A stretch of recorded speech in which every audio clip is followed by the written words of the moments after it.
예, 지난주에는 소의 임자의 책임에 대해서 말씀드렸죠. 소가 본래 받는 버릇이 있다는 것은 하나님의 말씀을 전하는 말씀 전도자가 다른 복음을 전하여 생명을 죽이는 것을 말하죠.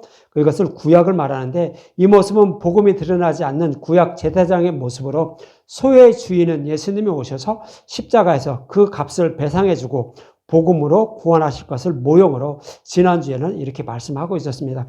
이 말씀에 이어서 오늘은 배상에 관한 법에 대해서 말씀하고 있는데, 본문 1절에 보면 사람이 소나 양을 도둑질하여 잡거나 팔면 그는 소 한 마리에 소 5마리로 갚고 양 한 마리에 양 4마리로 갚을지니라, 이렇게 말하죠. 배상에 관한 법은 남의 것을 손해배게 한 것이죠. 이것을 배상하게 해야 된다는 이런 말인데, 우리의 모든 죄를 예수님이 지고 예수님이 십자가에서 갚아주실 것을 이것도 모형으로 말씀하고 있는 것입니다. 그런데 소나 양은 제단에 바치는 제물로 예수님을 상징하는데, 이것을 도둑질했다는 것은 뭐예요? 예수님이 율법을 십자가에서 복음으로 바꿔줘서 우리를 구원할 것인데, 이것을 알지 못하고 그냥 율법의 행위로 구원을 받으려고 하는 그런 상태를 말한다고 말씀드렸죠. 그래서 소나 양을 도둑질한 것은 복음을 도둑질해서 율법으로 하나님을 섬기고 있는 것을 말하는 거예요. 그런데 도둑질한 소나 양을 파는 것은 뭐라고 말씀드렸어요? 율법을 지켜야 한다고 가르치는 것을 말하는 거예요. 이 모습은 바로 유대인의 모습이죠. 서기관과 바리새인들의 모습. 그것이 바로 소나 양을 도둑질한 사람들이에요. 그런데 잡거나 파는 소 한 마리에 소 5마리로 갚아야 된다는 거죠. 서기관과 바리새인들이 도둑질한 것을 이제 율법을 지켜야 된다라고 이렇게 가르쳤으니까 그런 것을 배상해야 되려면 어떻게 하면 되는 거죠? 다시 복음으로 돌아와야 되겠죠? 죄 이름을 깨닫고 복음으로 돌아와서 복음을 믿고 복음을 전해야 한다라는 그런 의미로 이렇게 소 5마리로 갚아야 한다라고 이런 말씀을 하고 있는 것이고, 또 양은 4배로 갚아야 된다는 거죠. 이것도 동일한 의미인데, 양은 4배로 갚아야 된다. 즉 갑절을 갚아야 된다는 그런 의미를 말하는 거예요. 다시 말씀드리면 율법을 전했는데 이것이 복음인 줄 알고 전한 거예요. 이것이 진리 말씀인 줄 알고 전했는데 사실은 알고 보니까 뭐였어요? 다른 복음이었어요. 그래서 그것을 다시 갚아줘야 된다. 그 얘기죠. 그래서 다시 갚아줘야 된다는 것은 이제 다른 복음을 전한 것을 알았으면 진리의 말씀을 알고 깨달은 것을 그에게 다시 전해서 전에 전한 것은 다른 복음이야. 이게 진리야 하면서 그에게 다시 잘 가르쳐서 그를 다시 복음으로 돌아오게 해야 한다라는 그런 의미라고 말씀드렸어요. 그래서 4배라는 것은 갑절과 갑절이라는 그런 의미인데, 갑절이라는 의미는 성경에서 여러 군데서 말씀하고 있어요. 출애굽기 16장 5절에서도 말씀하고 있었죠. 물론 그 뜻은 아니었는데 똑같은 의미를 담고 있어요.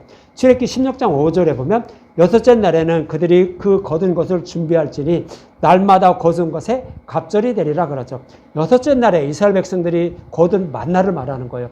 5째 날까지, 6째 날까지 먹는 그 만나는 뭐였어요?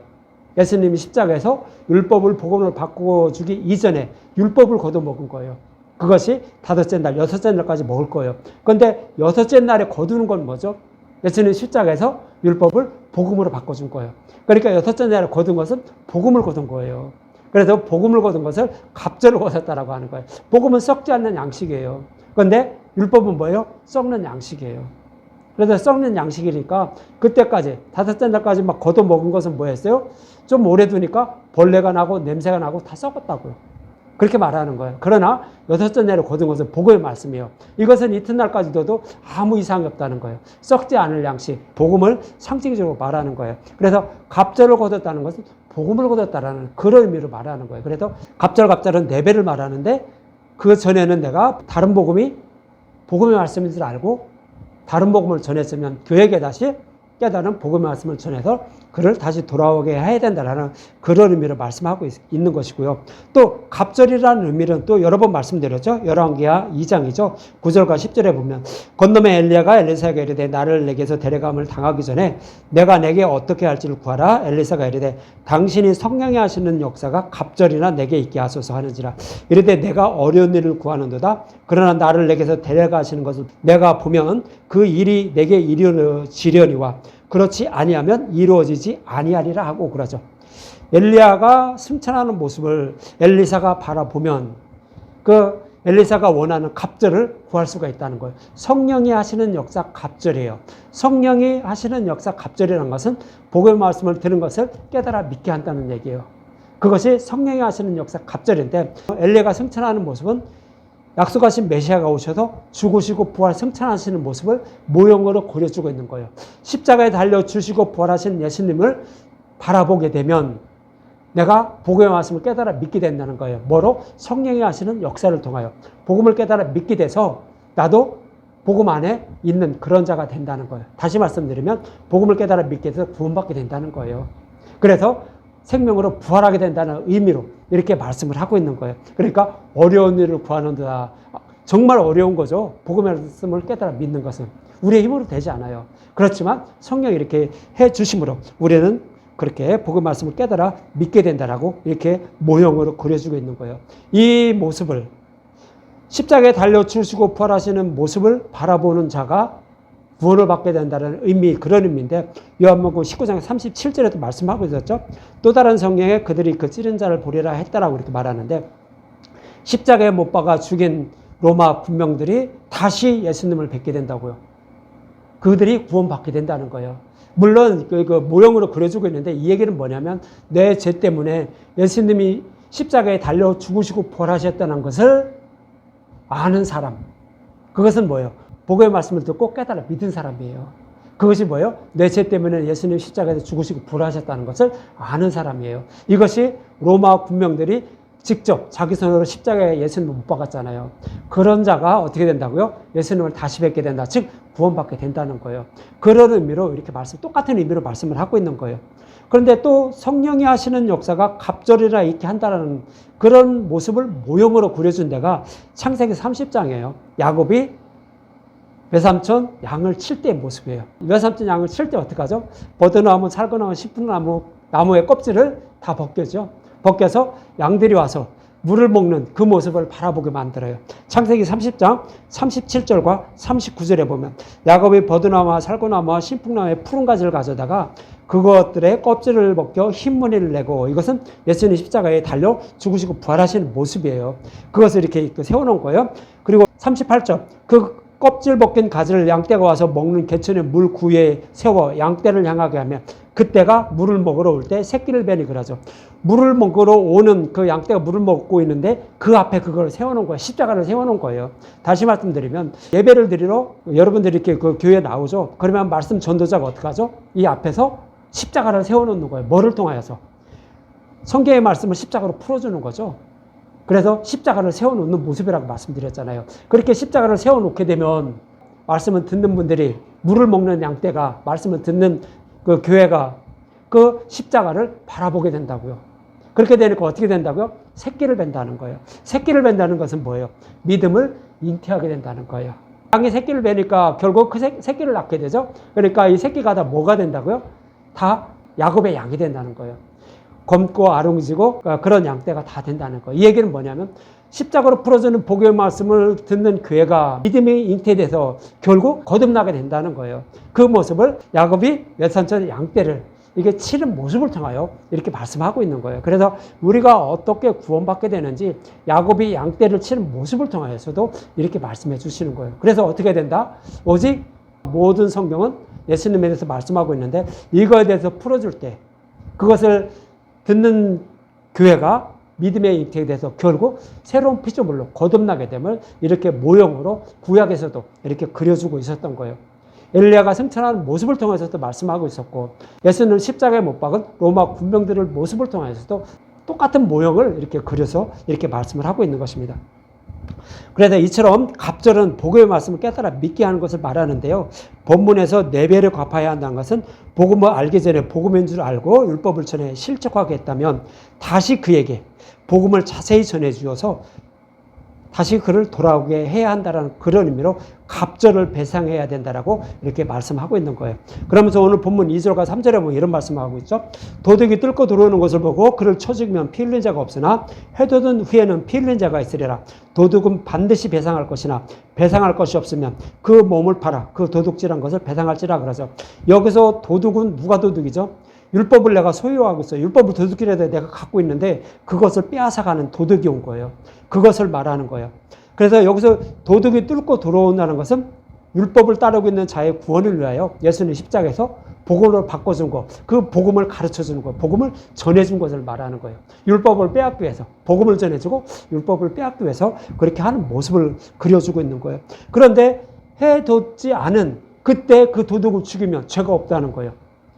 그러니까 해가 돋지 않은 상태, 밤에는 뭐예요? 아직 복음이 밝히 드러나지 않는 구약시대를 말해요. 구약시대는 무엇이 진리인지 모르잖아요. 그러니까 그때는 복음을 배척할 수가 있다는 거예요. 그것을 복음을 배척할 수 있다는 것을 도둑을 죽인다는 모습으로 표현을 하고 있는 거예요. 내 것을 안 뺏기기 위해서 죽인다는 거예요. 복음을 배척할 수가 있다는 거예요. 그러나 해 돋은 후에는 도둑을 죽이면 죄가 있다라는 거예요. 그것을 배상해 줘야 된다는 거예요. 그러니까 이 얘기는 뭐냐면 해 돋는다는 것은 율법 시대가 지나고 복음 시대가 되었다는 거예요. 복음이 밝히 드러났다는 거예요. 더 이상 우리의 구원 방법이 없다는 거예요. 그것을 다 알려줬다는 거예요. 그래서 복음을 전해주었는데도 그 복음을 배척하게 되면 더 이상 구원 방법이 없다고요.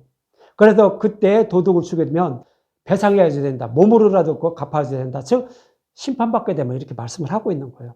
그래서 복음 시대에도 그 복음을 배척하면 반드시 그 죄를 담당해야 된다라고 이렇게 말씀을 하고 있는 거예요. 그러면서 본문 4절에 이렇게 말하죠. 도둑질한 것이 살아 그의 손에 있으면 소나 낙이나 양을 막느라고 갑절을 배상할지라 그러죠. 도둑질한 것이 살아 그 손에 있다는 것은 예수님 십자가에서 복음으로 바꾸어 주실 그 율법을 지키고 있는 자를 말하는 거예요. 그러니까 율법을 지키고 있는 그런 자가 그거 살아있다는 것은 뭐냐면 내가 이것을 지키지 못한다는 것을 알고 깨닫게 된 그런 자를 이렇게 표현하고 있는 거예요. 그런 자들을 예수님 십자가에서 율법을 복음으로 바꿔줘서 그를 구원하실 것을 이렇게 말씀을 하고 있는 거예요. 그래서 이처럼 예수님 십자가에서 완전하게 해주실 율법을 지키고 있는 도둑질한 자의 죄값을 예수님 십자가에서 배상해 주어 구원해 주실 것을 말씀하고 있는 것이 본문 4절의 말씀인데 저번에도 여러분들에게 삭개오에 대해서 말씀드렸죠. 다시 한번 기억을 떠올리는 의미에서 다 아시는 거겠지만 다시 한번 들어보십시오. 그래서 율법에 갇혀있던 이 삭개오의 모습이 바로 본문 4절에 도둑질한 것이 살아야 그의 손 안에 있는 상태예요. 그러니까 아직 복음을 알지 못하는 율법에 갇혀있는 그런 상태의 모습이 바로 삭개오의 모습이에요. 그런 자에게 이렇게 갑절을 배상해 준다라고 이렇게 말씀하고 있는데 삭개오의 모습을 말씀하고 있는 누가복음 19장 2절과 9절에 보면 이런 말씀하고 있어요. 삭개오라 이름하는 자가 있으니 세리장이요 또한 부자라. 그가 예수께서 어떠한 사람인가 하여 보고자 하되 키가 작고 사람이 많아 할 수 없어 앞으로 달려가서 보기 위하여 돌 무화과 나무에 올라가니 이는 예수께서 그리로 지나가게 되밀으라 그러죠. 삭개오가 키가 작다는 것을 오전에도 말씀드렸죠. 키가 작다는 것은 아직 율법에 갇혀 있는 거예요. 왜요? 복음이 밝히 드러나지 않아서 복음의 말씀을 먹지 못하고 율법에 의해 양육받고 있는 모습이에요. 그래서 아직 믿음이 성가하지 못한 삭개오의 모습이 키가 작다라고 이렇게 말씀을 하고 있는 거예요. 그런데 키가 작은 삭개오가 예수님을 보기 위해서 돌 무화과 나무에 올라갔다라고 그래요. 돌 무화과 나무, 뽕나무를 말하는 거예요. 뽕나무에 올라가서 예수님을 보려고 했다는 거예요. 이 모습은 삭개오가 어떠한 믿음을 가지고 있는 거예요. 어떠한 믿음을 가지고 있냐면 구약에서는요. 그 뽕나무에서 걸음 걷는 소리가 나면 브레셋을 치라라는 그런 말씀을 하고 있었던 것이 있어요. 여기가 어디에냐 하면 사무엘하 5장 22절과 24절의 말씀이에요. 사무엘하 5장 22절과 24절에 보면 브레셋 사람이 다시 올라가서 어르반 골짜기 가득한지라 다윗이 여호와께 여쭈니 이르되 올라가지 말고 그를 뒤로 돌아서 뽕나무 숲을 맞은편에서 그들을 기습하되 뽕나무 꼭대기에서 걸음 걷는 소리가 들리거든 곧 공격하라. 그때 여호와가 너보다 앞서 나가서 브레셋 군대를 치라 하신지라 그러죠. 뽕나무 소리에 걸음 걷는 소리가 나면 브레셋을 치라는 거예요. 브레셋은 율법을 상징적으로 표현하고 있는 거예요. 우리의 대적, 죄를 상징적으로 표현하고 있는 거예요. 그런데 그냥 우리가 죄를 대적해서 싸우려고 하면 우리가 진다는 거예요. 즉 우리가 율법을 지키지 못한다는 거예요. 그런데 우리가 이길 수 있는 방법이 있다는 거예요. 뽕나무 위에서 걸음 걷는 소리가 나면 그 소리를 들으면 브레셋을 치라는 거예요. 그럼 이길 수가 있다는 거예요. 그래서 뽕나무는 무화과나무 율법을 상징해요. 율법을 상징하는데 율법 위에서 소리가 난다. 즉 예수님 십자가에서 율법을 복음으로 바꿔주는 거예요. 약속하신 말씀대로 예수님이 오셔서 율법을 복음으로 바꿔줬다는 이 소리를 듣게 되면 어떡하라고요? 그걸 받아들여서 브레셋을 치라고요. 그러면은 율법을 우리는 다 지킨 자가 된다는 거예요. 이렇게 약속을 하고 있었던 것이 메시아 언약이에요. 그래서 삭개오는요, 이 약속의 말씀을 믿고 있었어요. 그래서 무화과나무에 올라가서 그 뽕나무 위에 올라가서 걸음 걷는 소리가 들리는지 안 들리는지 그것을 계속 듣고 있던 자가 누구였어요? 삭개오였어요. 내 죄를 사하여 주셔서 나를 구원해 주실 분이 오셔서 나를 구원해 주신다고 약속했는데 혹시 저 예수님이 그분은 아닐까? 하면서 항상 그 뽕나무 위에 올라가서 그렇게 예수님을 기다리고 있던 자가 삭개오의 모습이었어요. 그래서 그 모습을 바라보고 있었는데 예수님은 그러한 삭개오를 얼른 딱 집었던 거죠.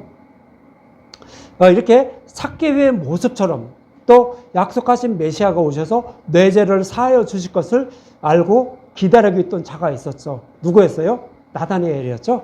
요한복음 1장 14절에 보면 나다니엘이 이르되 어떻게 나를 아시나이까? 예수께서 대답하여 이르시되 빌립이 너를 부르기 전에 내가 무화과나무 아래 있을 때 보았노라 그러죠. 이 얘기는 솔로몬 때의 말씀을 이 나다니엘은 기억하고 있었던 거예요. 솔로몬 때 어떤 일이 있었냐면 포도나무와 무화과나무 아래에서 백성들이 평안히 살고 있었다라고 기록을 하고 있어요. 이 얘기는 뭐냐면 약속하신 메시아가 오셔서 죽으시고 부활하여 복음 시대가 돼서 성령께서 오셔서 복음을 깨달아 믿게 하신 후에 다스리는 그 나라, 예수님이 다스리는 그 나라는 이렇게 전쟁이 그치고 평화롭게 살아간다고 약속을 하고 있었어요.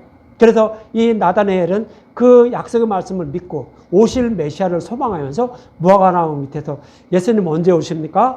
내 죄를 대속해 주셔서 나도 평안히 살 수 있도록 하여 주시옵소서 하면서 늘 그렇게 기도하면서 약속하신 메시아를 기다리고 있던 거예요. 그게 누구예요? 나다니엘이었어요. 이런 나다니엘을 보고 너는 참으로 이스라엘 사람이라고 하죠. 구원받은 하나님의 백성이라고 이렇게 말하는 거예요. 그러니까 복음의 말씀을 믿고 있었던, 물론 율법 안에 갇혀 있었지만 약속하신 메시아를 기다리고 있던 자가 나다니엘이었던 거예요. 그리고 또 흑개의 모습도 동일한 거예요. 뽕나무 위에서 걸음 걷는 소리가 나는 소리를 들으면 브레스들을 치라고 했는데 그 약속하신 말씀대로 십자가에서 율법을 다 이루어 주시면 나도 자유롭게 된다는 거죠. 죄에서 벗어날 수 있게 된다는 거예요. 그래서 삭개오는 늘 뽕나무 위에 올라가서 그 소리를 들으려고 귀를 기울이고 있었는데 그 예수님이 오셨으니까 혹시 이 예수님이 약속하신 메시아가 아닐까 하면서 예수님을 바라본 거예요. 그랬더니 예수님이 이제 그를 딱 찍은 거죠. 그래서 누가복음 19장 5절에는 이렇게 말씀하고 있는 거예요. 예수께서 그곳에 이르사 쳐다보시고 이르되 삭개오야 속히 내려오라. 내가 오늘 내 집에 유하여야겠다라고 하겠죠. 내 집에 유하여야겠다라고 이렇게 말씀하는 건 뭐라고 했어요? 복음의 말씀을 듣고 있는 자에게 누가 임하신다고? 성령이 마신다고요. 그래서 그를 진리의 길로 인도해 주셔서 믿음에 이르게 해서 그를 구원하신다라고 성경은 그렇게 말씀을 하고 있어요. 그래서 우리는 늘 누르기 없는 복음의 말씀만 듣고 있어야 되는 거예요. 그러면 성령이 오셔서 복음을 깨달아 믿게 해서 그를 구원해 주시는 거예요.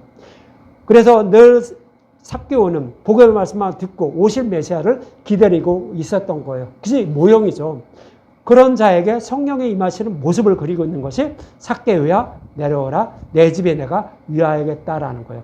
이렇게 이제 예수님이 삭개오의 집에 유한다는 것은 삭개오에게 임하여서 마음의 성전을 세워주셔서 복음의 말씀을 깨달아 믿게 하신다는 거예요. 그럼 이렇게 해서 삭개오는 복음의 말씀을 깨달아 믿게 되겠죠? 복음의 말씀을 깨달아 믿게 되면 삭개오는 무엇을 소유하고 있는 거죠? 하나님을 사랑하고 이웃을 사랑하는 그런 믿음을 소유한 자가 되는 거예요. 하나님을 사랑하고 이웃을 사랑하는 그런 믿음을 소유한 자가 바로 삭개오의 모습인 거예요. 그래서 이어지는 8절과 9절에 보면 이렇게 말해요. 삭개오가 서서 주께 여짜오되 주여 보시옵소서 내 소유의 절반을 가난한 자들에게 주겠사오며 만일 누구의 것을 속여 빼앗은 일이 있으면 내 갑절에나 갖겠나이다. 예수께서 이르시되 오늘 구원이 이 집에 이르렀으니 이 사람도 아브라함의 자손이라 그러죠. 삭개오가 이제 구원을 받았대요. 삭개오가 어떻게 구원받은 거예요? 복음의 말씀을 듣고 있는 모습이 뽕나무에서 걸음 걷는 소리가 나는 것을 들으려고 했던 거예요. 복음의 말씀을 듣고 있었던 거예요. 그에게 예수님이 임한 거예요. 마음의 성전을 세워준 거예요. 성령 오셔서 마음의 성전을 세워주시면 복음의 말씀을 깨달아 믿게 하는 거예요. 진리의 길로 인도해 주시는 거예요. 그래서 장성한 믿음을 가진 자가 되는 거예요. 장성한 믿음을 가진 자가 되었다는 것은 하나님을 사랑하고 이웃을 사랑하는 자가 되었다는 거예요. 그래서 예수님은 삭개오가 구원이 내 집에 임하였다라고 하죠. 삭개오가 구원받았다는 거예요. 어떻게 구원받았는지 예를 하시겠죠. 그래서 삭개오는 부자가 된 거예요. 어떤 부자가 된 거죠? 하나님을 사랑하고 이웃을 사랑하는 자가 된 거예요. 그래서 이제 삭개오는 그러는 거죠. 내 소유의 절반을 가난한 자들에게 나눠준다고 하죠. 삭개오가 소유하고 있는 건 뭐예요? 물론 물질적으로 이렇게 표현하고 있는데 물질적인 게 아니에요. 영적인 거예요. 하나님을 사랑하고 이웃을 사랑하는 거. 거기서 반을 딱 나눠서 하나님을 사랑하는 것은 자기가 꼭 붙잡고 늘 하나님을 사랑하면서 살아가고, 이웃을 사랑하는 건 뭐죠? 이웃에게 복음을 전하면서 살아간다고 말씀드렸죠. 그래서 삭개오는 이제 복음을 알고 깨달았으니 이웃에게 복음을 전하면서 살아가는 삶을 살아가겠습니다, 이렇게 말하는 거예요. 그리고 또 내가 속여 빼앗은 일이 있으면 내 갑절에나 갚겠다고 하죠. 내가 속여서 빼앗은 일은 뭐라고 말씀드렸어요? 이것이 진리의 말씀인 줄 알고 복음의 말씀인 줄 알고 이웃에게 다른 복음을 전했던, 혹시 그런 일이 있으면 그에게 다시 이 내가 깨달은 진리의 말씀을 전해서 그를 다시 복음으로 돌아오게 하겠습니다라는 것이 뭐예요? 내 갑절이나 갚겠나이다라는 그런 의미라고 여러분들에게 말씀을 드렸습니다. 그래서 여러분들은 아마 기억을 이제 잊어먹지 않으실 거예요. 삭개오 아마 이런 거였구나라고 여러분들이 잊어먹지 않을 거예요. 그래서 예수님이 이렇게 율법 안에 갇혀 있으면서 또 오실 메시아를 소망하면서 살아가는 자들에게 예수님이 임하셔서 복음을 깨달아 믿게 해서 그들을 구원하실 것임을 오늘 배상에 관한 법을 통해서 이렇게 말씀해 주고 있는 것입니다. 그럼 이어지는 오늘 본문 5절과 6절을 한번 보죠. 5절과 6절.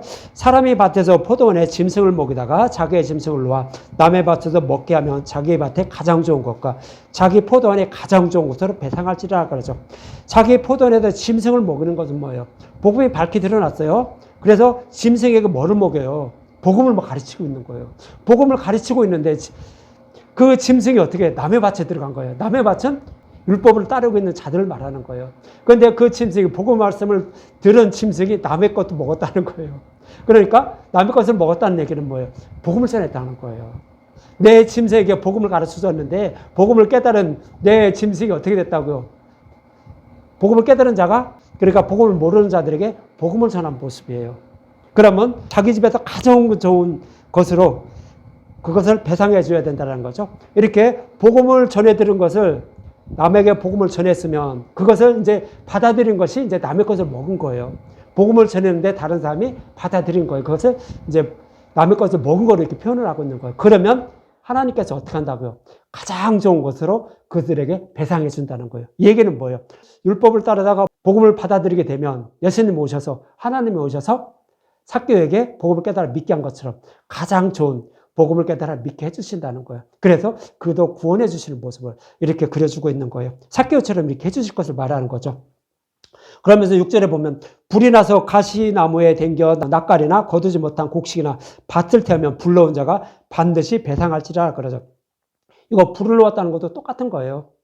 복음을 믿지 않으면 심판받는다는 그런 의미로 이렇게 말씀하고 있는데, 이제 그 복음을 이제 이웃에게 똑같은 방법으로 이렇게 전해준 거예요. 그랬더니 거기서 다 태워버린 거예요.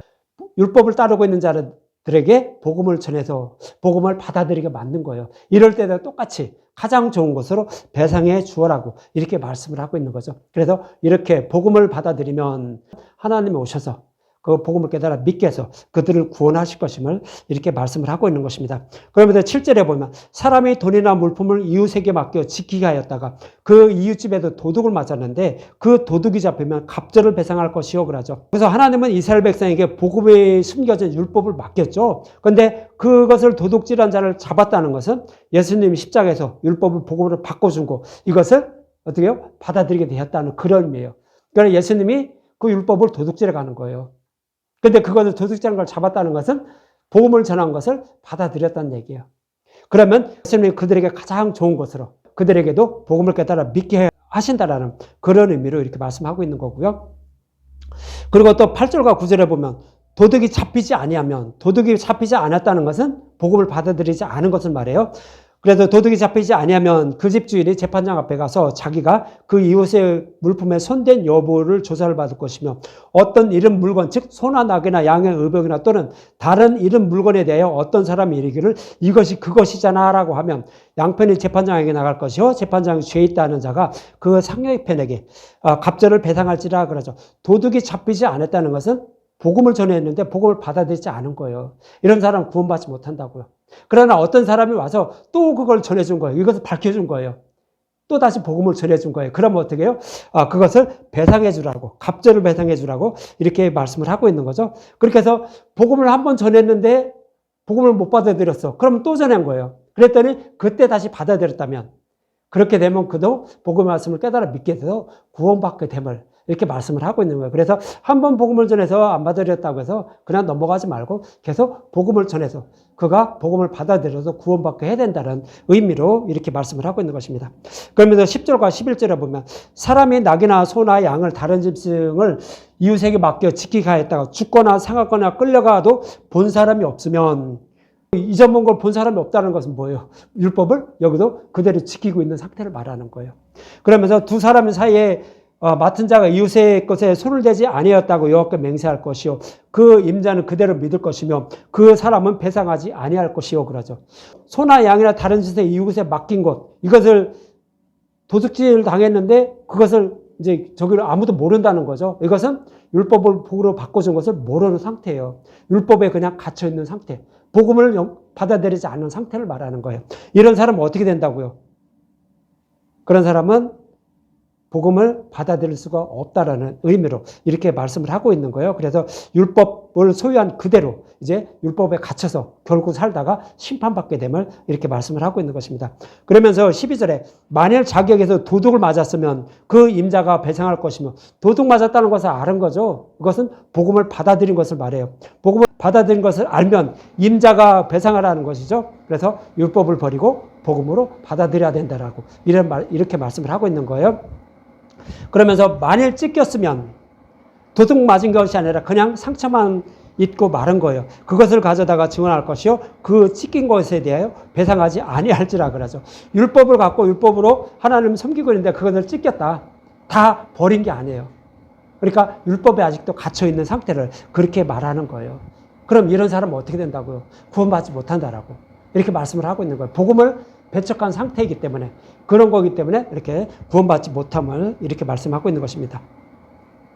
그러면서 14절에 보면 만일 이웃에게 빌려온 것이 그 임자가 함께 있지 아니할 때 상하거나 죽으면 반드시 배상하려니와 그러죠. 율법이 상하거나 죽었다는 것은 예수님이 십자가에서 율법을 완전하게 해주신 것을 아는 것을 말해요. 그러니까 복음을 어디서 흘러 전해오는 것을 그가 받아들였다는 거예요. 그것을 알았다는 얘기예요. 그것이 상하거나 죽었다라는 그런 의미로 이렇게 말씀하고 있는 거예요. 이런 사람은 율법을 버리고 복음으로 돌아온 자, 그러니까 복음을 받아들이게 된 자라는 거죠. 그래서 이런 자들은 복음을 믿게 돼도 결국 구원받게 됨을 이렇게 말씀을 하고 있는 것입니다. 그래서 흘러다니는 이런 말씀에서도 이게 복음의 말씀이구나 하고 그것을 딱 잡게 되면 어떻게 된다고요? 그도 구원받게 된다는 거예요. 그런 의미 이렇게 말씀하고 있는 거예요. 그러면 더 15절에 보면 그 임자가 그것과 함께 있었으면, 임자는 뭐예요? 복음을 갖고 있는 예수님. 그가 누구와 같이 있다고요? 율법을 지키고 있는 자와 같이 있다는 거예요. 그러면 이는 뭐 어떻게 된 거예요? 복음을 알고 깨닫고 있는 자죠. 율법에 갇혀 있지만 하나님과 함께 있으므로 이는 반드시 복음을 깨달아 믿게 된다는 거예요. 그래서 배상하지 아니할지라 만일 새낸 것이면 새로 족하니라 그러죠. 그래서 하나님과 함께하고 있는 그 자는 율법에 갇혀 있지만 결국 복음을 믿게 돼서 구원받게 됨을 이렇게 말씀하고 있는 것입니다. 이처럼 본문의 말씀은 여호와 하나님이 이스라엘 백성에게 시내산에서 율법을 주셨지만 십자가를 통하여 복음으로 바꿔주셔서 구원해 주실 것을, 배상에 관한 법에 대해서 이렇게 말씀을 하고 있는 것입니다.